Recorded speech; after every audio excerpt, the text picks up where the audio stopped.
नमस्कार, सीधी नजर लाइव में आप सभी दर्शकों का स्वागत है। अभी तक की तमाम छोटी बड़ी खबरों के साथ मैं हूं रूपा गुप्ता। राज्य शिक्षा मंत्री सह कोडरमा विधायक नीरा यादव मंगलवार को गिरिडीह पहुंची और भाजपाइयों से मुलाकात की। इस दौरान गिरिडीह के भाजपाइयों ने पुष्प गुच्छ व शॉल देकर उनका अभिनंदन किया। आयोजित प्रेस वार्ता को संबोधित करते हुए उन्होंने राज्य सरकार पर जमकर निशाना साधा। कहा कि जब से हेमंत सोरेन के नेतृत्व वाली सरकार बनी है तब से राज्य में लूट, डकैती, हत्या, अपहरण जैसे मामले बढ़ गए हैं। मौके पर जमुआ विधायक केदार हाजरा, पूर्व विधायक निर्भय शाहाबादी, जिला अध्यक्ष महादेव दुबे, उप महापौर प्रकाश राम, पूनम प्रकाश, सांसद प्रतिनिधि दिनेश यादव, दिलीप वर्मा, जिला महामंत्री संदीप डंगैत, सुभाष सिन्हा, हरमिंदर सिंह बग्गा, इंजीनियर विनय सिंह, वासुदेव राम, शालिनी बैसखियार, विनीता कुमारी, उषा कुमारी सहित कई भाजपाई मौजूद रहे।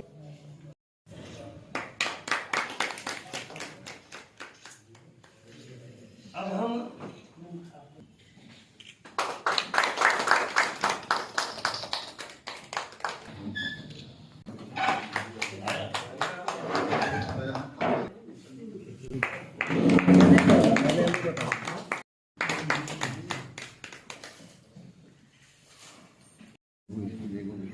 रखना चाहते।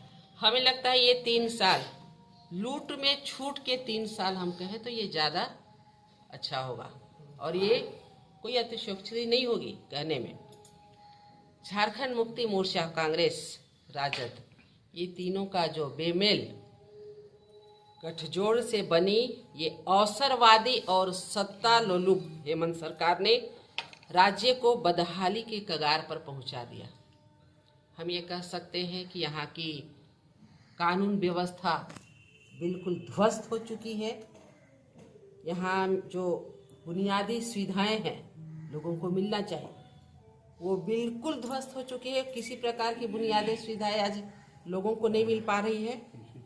ये सरकार युवा विरोधी, महिला विरोधी, किसान विरोधी, आदिवासी दलित विरोधी, पिछड़ा विरोधी हम कह सकते हैं। देखेंगे तो अराजकता का ही माहौल है। लोग दहशत के साए में जी रहे हैं। लोगों को दिग्भ्रमित किया जा रहा है। हत्या, लूट, बलात्कार, अपहरण, डकैती, ये रिकॉर्ड तोड़ घटनाएं, इन सारे चीजों से लोगों में भय और आतंक का माहौल व्याप्त है। हमें लगा कि जो कोयला, बालू, पत्थर, जो खनिज संपदा की लूट खसोट हो रही है उसे आप देख रहे होंगे। चारों तरफ किस किस की चर्चा करें समझ में नहीं आता है, शुरू कहां से करें। हर तरफ दहशत का माहौल है। बेरोजगार ठगे जा रहे हैं, युवा ठगे जा रहे हैं, महिलाएं अपने आप को असुरक्षित महसूस कर रही हैं। जो हमारे अन्नदाता हैं वो हताश, निराश हो चुके हैं। नौनिहालों का भविष्य अंधकार में डूबा हुआ है। हर तरफ त्राहिमाम है। इसलिए हमने ये कविता, जब हमें फोन आया पार्टी से कि आपको गिरिडीह जा करके प्रेस कॉन्फ्रेंस करना है, तो हमने सोचा कि इन सारे का सारांश एक छोटी सी कविता में हम लिख डालें और आप लोगों के सामने हमने प्रस्तुत किया।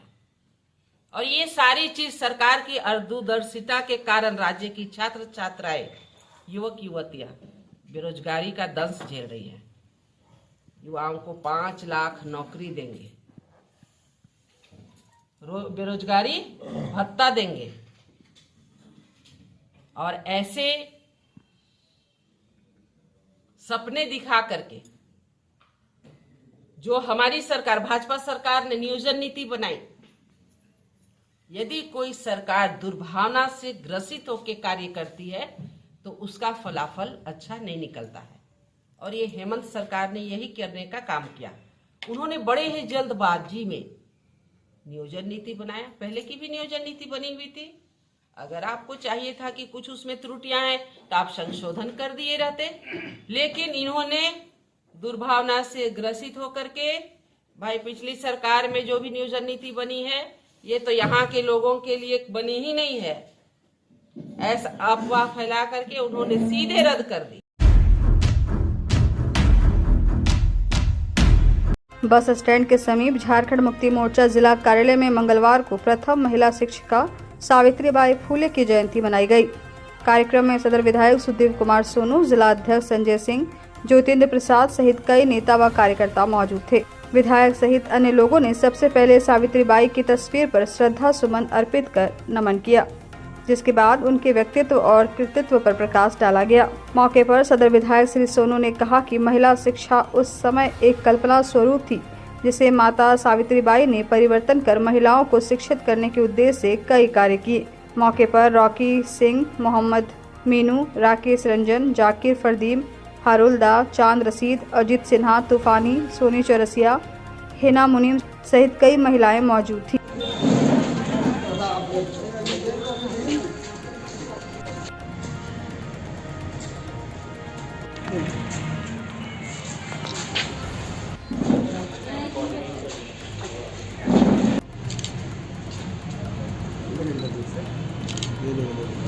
माता सावित्रीबाई फूले अमर रहे, अमर रहे। भारत की प्रथम महिला शिक्षिका अमर रहे, अमर रहे। नारी मुक्ति दाता अमर रहे, अमर रहे, अमर रहे। माता सावित्रीबाई फूले की जयंती पर उपस्थित इस कार्यक्रम में तमाम लोग हम लोग भी इस बात के लिए गौरवान्वित हैं कि भारत के उस दौर में जब महिला शिक्षा एक कपोल कल्पना थी, तो माता सावित्रीबाई फूले ने महिला शिक्षा पर काम किया। निश्चित रूप से उनके कृत्य प्रेरणादायक हैं कि बच्चियों को या महिलाओं को शिक्षित करना कितना आवश्यक है। मुझे लगता है कि माता सावित्रीबाई फूले के प्रयास आज भी प्रासंगिक हैं और आज भी उन पर और विशेष ध्यान देने की आवश्यकता है। भारत की प्रथम महिला शिक्षिका, नारी मुक्तिदाता माता सावित्रीबाई फूले का जयंती समारोह हम सभी मिलकर के झारखंड मुक्ति मोर्चा कार्यालय में मना रहे हैं, क्योंकि इन्होंने महिलाओं के लिए बहुत ही संघर्ष किया। ये बिल्कुल महिलाओं के लिए एक तरह से उनके लिए जन्मदाता थी, क्योंकि महिलाओं को किसी तरह का कोई भी अधिकार नहीं था और शिक्षा का पहला अलख जगाने का काम इन्होंने किया। नारी के लिए इन्होंने बहुत कुछ जद्दोजहद करते हुए समाज के उत्थान के लिए बहुत कुछ संघर्ष किया और ये कवित्री के रूप में भी जानी जाती हैं और इतना कठिनाइयों का सामना करते हुए एक नई पहचान महिलाओं को दिलाने का काम किए। ये बहुत बड़ी योगदान है और हम सभी शुक्रगुजार हैं अपने राज्य सरकार के हेमंत सोरेन जी का, जो अभी ख़ास तौर से लड़कियों को लेकर के उन्होंने सावित्रीबाई फूले के नाम से जो योजना चलाने का काम किए हैं, जो बिल्कुल लड़कियों के एक तरह से कॉलेज तक की शिक्षा के लिए जो उनका एक योजना है बहुत ही अच्छी है, जो सावित्रीबाई फूले के नाम से है। उनको इसके लिए तहे दिल से शुक्रिया करते हैं और साथ ही साथ हम लोग इनका जो सम्मान के लिए, सावित्रीबाई फूले का सम्मान के लिए हम लोग पहले भी कई बार जब हम लोग आस्था दलित महिला संघ के माध्यम से कार्यक्रम हमेशा संचालन किए। जिला पैक्स कर्मी संघ के बैनर तले अपनी विभिन्न मांगों को लेकर पैक्स कर्मी मंगलवार को रैली निकालकर विरोध प्रदर्शन किया। बताया गया कि जिले भर के सभी पैक्स कर्मी अपनी मांगों को लेकर 27 दिसंबर से ही धान अधिप्राप्ति का कार्य पूर्ण रूप से बंद कर दिए हैं, जिसके चलते जिले भर में धान अधिप्राप्ति का कार्य ठप है। मंगलवार को सभी प्रखंडों के पैक्स कर्मी अपनी मांगों को लेकर झंडा मैदान से टावर चौक तक रैली निकालकर विरोध प्रदर्शन किया। इस बाबत संघ के जिलाध्यक्ष केदार प्रसाद यादव ने कहा कि पैक्स कर्मियों के साथ सौतेला व्यवहार किया जा रहा है। कहा कि जिले के सभी प्रखंडों के पैक्स कर्मी धान अधिप्राप्ति का कार्य नहीं करने से संबंधित आवेदन अधिकारियों को लिखित रूप में दे चुके हैं। हम सभी पैक्स कर्मी अपनी मांगों को लेकर अनिश्चितकालीन हड़ताल पर हैं, जिसके कारण धान अधिप्राप्ति का कार्य ठप है। मौके पर मंटू कुमार विश्वकर्मा, छोटे लाल विश्वकर्मा, ओम प्रकाश सिंह, अभिनंदन प्रसाद सिंह, इतवारी महतो, भुवनेश्वर मंडल, गंगाधर प्रसाद सिंह, विकास कुमार सिंह, कालीचरण महतो, प्रदीप यादव, देवकी यादव, अशोक कुमार दास, टेकलाल महतो सहित कई पैक्स कर्मी मौजूद थे।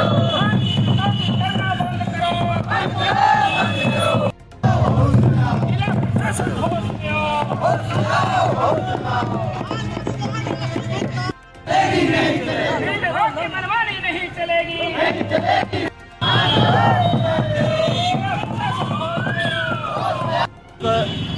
27 तारीख को संबंधित पदाधिकारी को हमने लिखित दिया था कि इस वर्ष जो है सो पूरे जिला का पैक्स कर्मी धान अधिप्राप्ति कार्य नहीं करेंगे। कारण कि 2021-22 से अभी तक हम लोग का जो सरकार का संकल्प में कमीशन और परिवहन और हथालत लगभग करोड़ों रुपये सरकार के पास लंबित है, जिस कारण से हम लोग इसका बहिष्कार किए हैं और अभी तक जो है सो हमारे पदाधिकारी हम लोग से किसी तरह का सूद नहीं लिए कि धान आदि प्राप्ति क्यों ठप है। और दूसरी बात यह है कि मिलर द्वारा जो है सो 6 से 10 किलो तक की कटौती की जाती है, जिससे हम लोग सब किसान का बेटा है। सब हम लोग जब जितना पैक्स कर्मी है सब किसान वर्ग से आते हैं और हम लोग का किसानों से अच्छा संबंध है और किसानों के बदौलत ही हम लोग जो है सो धान अधिप्राप्ति का कार्य करते हैं। और वो धान के कटौती के लेकर के को भाजन करना पड़ता है हमारे किसानों को, और वो एक तरह का शोषण का शिकार हो रहा है और पूंजीपति लोग इसका इजाफा कमा रहे हैं। व्यवहार किया जाता है, जैसे कि परिवहन की राशि जो है पैक्स को 2011 से लेकर अब तक नहीं मिला है, जबकि बीच में 16-17 में 17-18 में अन्य एजेंसियों के द्वारा परिवहन का कार्य कराया गया था, जैसे डोर स्टेप डिलीवरी के द्वारा कराया गया था या मिलर के द्वारा करवाया गया था। उन लोगों का भुगतान हो चुका है, किंतु पैक्स वालों का भुगतान नहीं हुआ है। वर्ष 2016-17 में जो है नेकोप एक क्रय एजेंसी थी और नेकोप के द्वारा जो है नेकोप ने पैक्स को अपना केंद्र बनवाया था, पैक्स के द्वारा धान क्रय करवाया था। नेक्स्ट जो नेकोप है किसी कारणवश वह ब्लैक लिस्टेड हो गया। अब नेकोप जो है अपने बचाव के लिए जेएसएफसी को गलत डाटा पेश कर दिया है, जिसके कारण उस वर्ष यानी वर्ष 16-17 में जितने भी पैक्स से काम कर रहे थे नेकोप समय में सबों पर एक रिकवरी राशि दिखाया गया।